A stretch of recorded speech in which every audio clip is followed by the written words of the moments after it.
పక్కనోడు ఇల్లు కట్టుకుంటే వారవలేం, పక్కనోడు మంచి బండి కొనుక్కుంటే వారవలేం, పక్కనోడు కారు కొనుక్కుంటే వారలేం, మంచి సంపాదిస్తే వారవలేము. వాడు పాపం చేస్తుంటే వారుస్తాం. అవును కదండి? దేవునికి ఇష్టమైన వాడు పాపము చేస్తే, కాని మాటలు మాట్లాడితే, నీచంగా ప్రవర్తిస్తే వారవలేని వాడే దేవునికి ఇష్టడు. కామన్ బ్రదర్, మామూలే బ్రదర్ అనేవాడు సేవకుడు ఎప్పుడూ కాదు.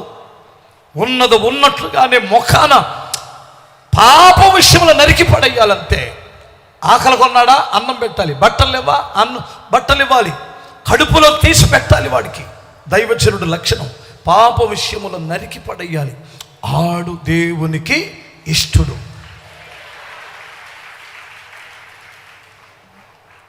జ్ఞానైశ్వర్యము కావాలి అంటే, జ్ఞానం కావాలంటే ఏం చేయాలి? ఫస్ట్ వాక్యం వినాలి, దాన్ని అనుసరించాలి. 2 ప్రార్థించాలి. 3 దేవునికి ఇష్టమైన ప్రవర్తిస్తే జ్ఞానం వస్తుంది. ఆ జ్ఞానం వల్ల ఏమొస్తుంది? ఐశ్వర్యం వస్తుంది. దేవునికి స్తోత్రం.